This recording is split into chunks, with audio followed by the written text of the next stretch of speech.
मी खिल्लारे पवन सिद्धार्थ आपल्याला मूलभूत हक्कामध्ये दिलेल्या शोषणाविरुद्धचा हक्क याविषयी आपण चर्चा करणार आहोत.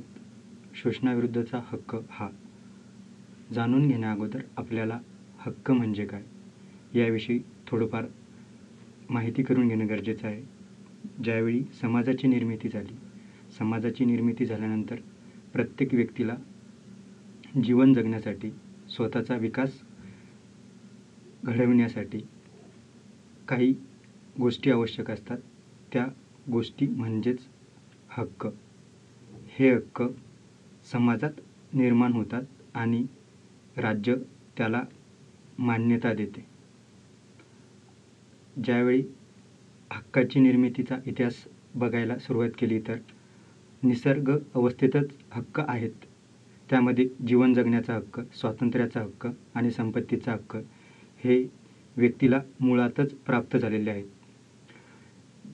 जशी माणसाचा विकास होत गेला त्याप्रमाणे जर आपण इतिहासाच्या दृष्टिकोनातून हक्कांकडे बघितले तर आपल्याला जाणवेल, ब्रिटनमध्ये सर्वप्रथम 1215 जो मॅग्ना कार्टा करार झाला त्यामध्ये राजा आणि जमीनदार उमराव वर्ग होता. यामध्ये सर्वप्रथम संपत्तीचा हक्क देण्यात आला. उमरावाची, जमीनदाराची संपत्ती राजा विनापरवानगी काढून घेणार नाही. सगळ्यांना जीवन जगण्याचा हक्क देण्यात आला. कोणालाही बेकायदेशीरपणे अटक करता येणार नाही असे उमराव आणि सरंदार यांना हक्क देण्यात आले. हा फक्त ब्रिटनचा राजा आणि उमराव यांच्यात झालेला करार होता. सर्वसामान्य जनतेचा यात हक्कांचा अजून तरी सहभाग नव्हता. त्यानंतर ब्रिटनमध्येच 1689 साली जी रक्तहीन क्रांती झाली, त्या क्रांतीने सर्वसामान्य जनतेलाही अधिकार देण्यात आले. आपण जर भारताच्या दृष्टिकोनातून बघितले तर भारताने फ्रेंच राज्यक्रांती, अमेरिकेचा मानवी हक्काचा जाहीरनामा, तसेच 1948 साली प्रसिद्ध झालेला मानवी हक्काचा जाहीरनामा यांच्यामार्फत आणि जो भारताला ऐतिहासिक सांस्कृतिक वारसा लाभलेला आहे तो म्हणजे स्वातंत्र्य चळवळीचा, या मार्फत भारतीय जनतेला देखील काही मूलभूत हक्कांची गरज आहे आणि ते हक्क आपल्याला आपल्या संविधानामार्फत मिळाले आहेत. यासाठी संविधानात 5 प्रकारचे हक्क देण्यात आले आहेत. त्यामध्ये समतेचा हक्क, स्वातंत्र्याचा हक्क, शोषणाविरुद्धचा हक्क, धार्मिक स्वातंत्र्याचा हक्क आणि घटनात्मक उपयोजनाचा हक्क, तसेच अल्पसंख्याक वर्गांना शैक्षणिक आणि धार्मिक स्वातंत्र्याचा हक्क, सांस्कृतिक स्वातंत्र्याचा हक्क इत्यादी हक्क आपल्याला देण्यात आलेले आहे. आपल्याला जर शोषणाविरुद्धचा हक्क जाणून घ्यायचा असेल तर अगोदर भारतीय संविधानात आर्टिकल 23 आणि 24 हे 2 आर्टिकल शोषणाविरुद्धच्या हक्कांसाठी जनतेला समर्पित केलेले आहेत. यामध्ये आर्टिकल 23 वेठबिगारी, मानवी व्यापार, सक्तीने काम करून घेणे या संदर्भात आहेत. वेठबिगारी म्हणजे एखाद्या व्यक्तीकडून कोणताही मोबदला न देता सक्तीने त्याच्याकडून काम करून घेणे असा होतो. मानवी व्यापारामध्ये पुरुष, महिला, बालके यांचा एका वस्तूप्रमाणे व्यापार करणे, तसेच महिलांचा आणि बालकांचा वेश्या व्यवसायासाठी विक्री करणे, त्याचप्रमाणे आपल्या धर्माच्या नावाखाली चालणाऱ्या प्रथा, देवदासी प्रथा आणि समाजात असलेल्या इतर अनेक अशा परंपरा ज्या व्यक्तीच्या प्रतिष्ठेला धक्का पोहोचवतात, त्यातून व्यक्तीचं शोषण होते, या इत्यादी सर्वांचा समावेश यामध्ये केला जातो. सक्तीने काम करून घेणे म्हणजे एखाद्या व्यक्तिसमूहाला ज्याप्रमाणे कोणताही पैसा, काहीही मोबदला न देता सतत त्याच्याकडून काम करून घेणे. आपण जर इतिहासात बघितले तर भारतामध्ये जे कुळ होते, जमीनदार त्यांच्याकडून स्वतःच्या शेतावरती सतत सक्तीने राबवून घ्यायचे, कोणताही मोबदला न देता. सक्तीच्या श्रमामध्ये फक्त शारीरिक श्रम किंवा कायदेशीर कायद्याने विधीनं एखाद्या व्यक्तीकडून सक्तीने काम करून घेणे एवढाच यात अंतर्भाव नाही आहे, तर यामध्ये एखाद्या व्यक्तीची आर्थिक परिस्थितीच एवढी कमकुवत झालेली आहे की त्याला त्या कमकुवत झालेल्या परिस्थितीमुळे कोणत्याही सक्तीच्या कामाला स्वतःला जुंपून घेणे पडते स्वतःहून, याचाही त्यात अंतर्भाव केला जातो. या श्रम सक्तीमधून बाहेर पडण्यासाठी भारत सरकारने अनेक प्रकारचे कायदे केले. त्यामध्ये वेठबिगारी निर्मूलन कायदा 1986 या कायद्यानुसार जे वेठबिगार काम करणारे लोक आहेत त्यांच्या संरक्षणासाठी सरकारने अनेक उपाययोजना केल्या. त्याचप्रमाणे जो 1970 सालचा कॉन्ट्रॅक्ट कामगार कायदा आहे, या कामगारांतर्गत जे कॉन्ट्रॅक्टच्या आधारावरती काम करतात त्यांच्यासाठी सरकारने विविध प्रकारचे नियम बनवून त्यांचे जीवन हे प्रतिष्ठामय व्हावे यासाठी प्रयत्न केले. तसेच समान कामासाठी समान वेतन हा कायदा 1976 साली बनवून भारत सरकारने प्रत्येक महिला व पुरुषाला सारखे वेतन मिळेल याची पूर्णपणे तरतूद करून सध्याच्या स्थितीमध्येही हा कायदा अंमलात आणण्यासाठी सातत्याने प्रयत्न सुरू आहेत.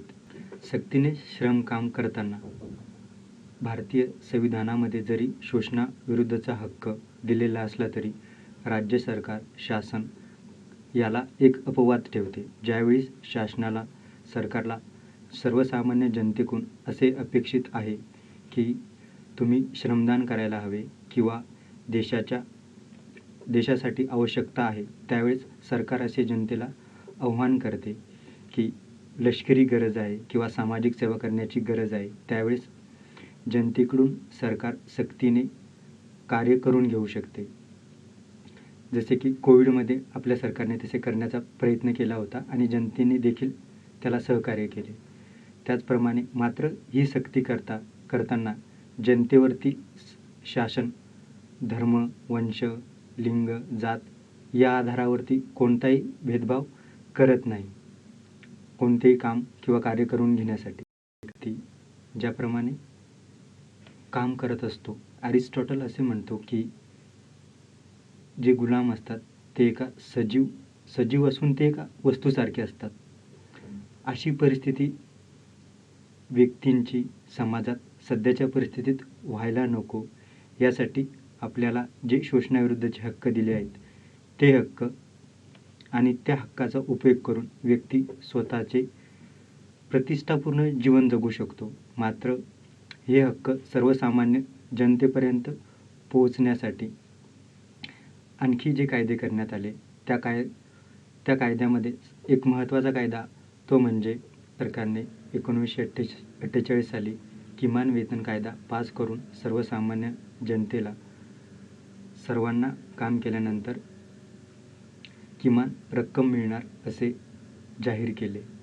यानंतर आपण जर शोषणाविरुद्धच्या हक्कामध्ये बघितले तर जे 14 वर्षाखालील बालके आहेत यांना कोणत्याही धोकादायक ठिकाणी कामावरती ठेवल्या जाणार नाही.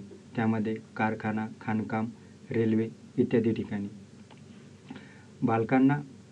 बालकांचे शोषण होऊ नये यासाठी भारत सरकारने अनेक कायदे केले. त्यामध्ये असे कायदे केले की या कायद्यानुसार बालकांना धोकादायक ठिकाणी काम करण्यासाठी ठेवल्या जाणार नाही. सध्याच्या स्थितीनुसार भारतामध्ये 18 असे ठिकाणे आहेत, असे 18 उद्योग आहेत की तिथे बालकांना कामावरती ठेवल्या जात नाही. तसेच 65 औद्योगिक प्रक्रिया आहेत त्यामध्ये त्यांना कामावरती ठेवता येत नाही. यामध्ये कारखाना कायदा, तसेच मळे कामगार कायदा, त्याचप्रमाणे बीडी व सिगार कामगार कायदा इत्यादी अनेक कायदे करून या कायद्यामार्फत बालकांना व्यक्ती कामावरती ठेवू शकत नाही. 1976 साली बाल कामगार निर्मूलन, बाल हक्क प्रतिबंधक आणि विनियोजन कायदा 1986 साली करण्यात आला. या कायद्यानुसार बालकांना कामावरती ठेवल्यानंतर कामावर ठेवणाऱ्या व्यक्तीला कमीत कमी 20,000 आणि जास्तीत जास्त 50,000 रुपये दंडाची तरतूद करण्यात आली. त्याचप्रमाणे शिक्षेच्या बाबतीमध्ये 6 महिन्यापासून तर 2 वर्षापर्यंत शिक्षेची तरतूद केली. सर्वोच्च न्यायालयाने 1996 साली बाल कल्याण पुनर्वसन निधीची स्थापना केली. या निधीतून बालकांचे आरोग्य, शिक्षण, पोषण यावरती शासनाने विशेष लक्ष द्यावे असे सूचित केले. सरकारने बाल हक्क आयोग अधिनियम 2006 साली निर्माण करून या अधिनियमामार्फत राष्ट्रीय बाल हक्क आयोग तसेच राज्य बाल हक्क आयोग निर्माण केले. त्याचप्रमाणे बालकावरती होणारे अत्याचार या अत्याचारांना तसेच म्हणजे बालकांना पटकन न्याय देण्यासाठी सरकारने बाल हक्क न्यायालयाची स्थापना केली. यामध्ये जो 2005-6चा अधिनियम आहे, या अधिनियमामध्ये बालकांना चहाची दुकाने, हॉटेल, घरगडी इत्यादी ठिकाणी कामावरती ठेवण्यास पूर्णपणे मनाई करण्यात आली. त्याच्या हक्कामध्ये बघितले तर जर आर्टिकल 23 आणि 24 या दोन्हीचे उल्लंघन केले तर व्यक्तीला दंडात्मक कारवाईला सामोरे जावे लागते.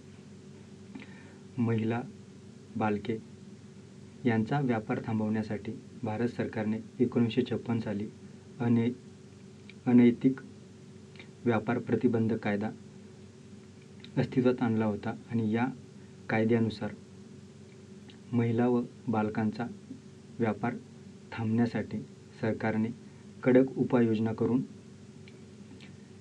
या चुकीच्या प्रथा थांबवण्यासाठी प्रयत्न सुरू केले. त्याच्या हक्कामध्ये बघितले तर जर आर्टिकल 23 आणि 24 या दोन्हीचे उल्लंघन केले तर व्यक्तीला दंडात्मक कारवाईला सामोरे जावे लागते. महिला, बालके यांचा व्यापार थांबवण्यासाठी भारत सरकारने 1956 साली अनैतिक व्यापार प्रतिबंधक कायदा अस्तित्वात आणला होता आणि या कायद्यानुसार महिला व बालकांचा व्यापार थांबण्यासाठी सरकारने कडक उपाययोजना करून या चुकीच्या प्रथा थांबवण्यासाठी प्रयत्न सुरू केले. काम करणाऱ्या महिला यांच्या संदर्भात सर्वोच्च न्यायालयाने 1990 साली असा निर्णय दिला की ज्या महिला वेश्या व्यवसाय करतात आणि त्यांची मुले आहेत, त्या मुलांना त्या व्यवसायामध्ये ढकलता येणार नाही. त्यासाठी सरकारने त्या मुलांच्या शिक्षणाची, आरोग्याची जबाबदारी घ्यावी. त्यांच्यासाठी विशेष अशा तरतुदी करण्यात याव्यात आणि त्या मुलांना त्या महिलांपासून वेगळे ठेवून त्यांची पूर्ण व्यवस्था करण्यात यावी असे सूचित केले होते. तसेच जे बंधुआ कामगार आहेत त्या कामगारांना त्या सक्तीच्या कामातून मुक्त करण्यासाठी सरकारने बेडविगारी